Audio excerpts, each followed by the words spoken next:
A new video obtained by ABC News is raising new questions about the delayed police response, which is now under review by the Justice Department. ABC's Marcus Moore has the latest from Uvalde. New video obtained by ABC News raising questions about law enforcement's response to the deadly shooting at Robb Elementary School. Guy with a rifle. Police seen rescuing children after breaking a window, then pulling them out. Somebody jump out the window. Oh, the kids. They're getting the kids out. The footage showing part of what took place outside the building. During those 77 minutes, the gunman went on a rampage inside. It also captures what appears to be dispatch audio, telling officers a student is calling from the classroom that the gunman had entered. We do have a child on row 12. Are we able to, is there anybody inside of the building? Child is advising he is in the room full of victims at this moment. An ABC News analysis of the video shows that was at approximately 12:13. 8 to 9 children.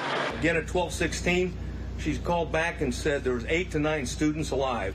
But 19 students and 2 teachers lost their lives. Texas authorities say the school district police chief wrongly believed the situation was no longer an active shooter and had ordered tactical teams not to enter the classroom while the children desperately called 911 for help. It was a wrong decision, period. There's no excuse for that. The rampage finally stopping when sources say federal agents decided to go in and fatally shoot the gunman. Now the Justice Department is reviewing law enforcement's response. Just 2 months ago, Uvalde School District hosted an active shooter training for their 6-member police force. The Corps stating officers' first priority is to move in and confront the attacker, making it explicitly clear a first responder unwilling to place their lives of the innocent above their own safety should consider another career field. Now, as the town of Uvalde prepares to lay their first victims to rest, heartbreaking stories from their families. The Rubios lost their 10-year-old daughter, Lexi, recalling that moment when he sat down with our Maria Elena Salinas. I left my baby at that school.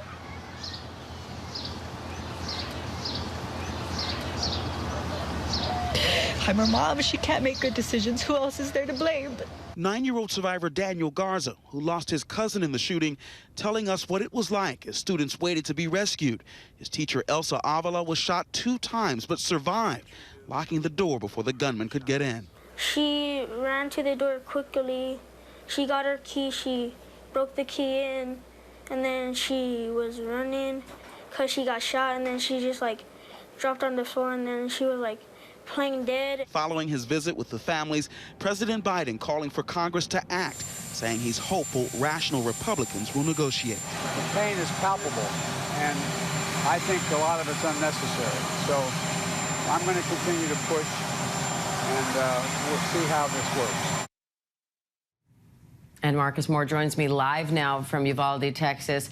Marcus, this new video appears to show, and this is witness video, it looks like it shows 911 dispatchers relaying information to police from children in the room with the shooter.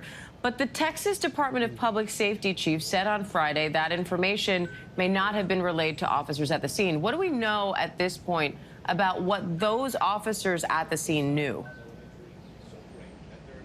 Well, Diane, we don't know a lot. That certainly is a critical part of the puzzle here as officials try to understand what information did the officers have at the time, and also the information that apparently the 911 dispatcher had. Just really heartbreaking to think that that dispatcher was on the line with those children in the room there. And certainly in the days ahead, that will be a critical piece in understanding what may have gone wrong here. As you know, the Department of Justice, it has launched this review of the police response here, and certainly that part of it will be critical.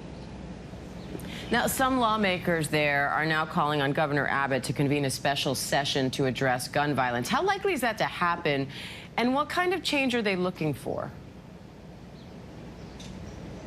Yeah, Diane, those lawmakers, they actually sent a letter to the governor's office calling for this special session, and they've been making these calls for several days now. One of the things that they hope to discuss during that special session is raising the minimum age from 18 to 21 to buy a firearm here in the state, as well as universal background checks and red flag laws that would allow officials to take a firearm away from someone who's deemed a threat to themselves themselves or anyone else. In terms of the likelihood of the special session happening, it's unclear. The governor has not ruled out the potential for a special session, and I should point out that State Senator who I met yesterday, he is hoping that this special session, if it were to happen, would happen before kids go back to school in a couple of months here in Texas. He said that each and every day that passes is one day closer to a child dying at a school if nothing changes here. And Marcus, the Brooke Army Medical Center says 2 injured adults who are hospitalized there have been upgraded to good condition. A little bit of good news in the middle of this. So what can you tell us about those 17 survivors who were injured in this shooting? Yeah, it is encouraging news, and we know that several people are still in the hospital. They include a 10-year-old girl who, as of last night, was in serious condition, and the gunman's very own grandmother, who we are told is in fair condition at an area hospital here. Diane. All right, Marcus Moore in Uvalde, Texas. Thank you. Hi, everyone. George Stephanopoulos here. Thanks for checking out the ABC News YouTube channel. If you'd like to get more videos, show highlights, and watch live event coverage, click on the right over here to subscribe to our channel. And don't forget to download the ABC News app for breaking news alerts. Thanks for watching.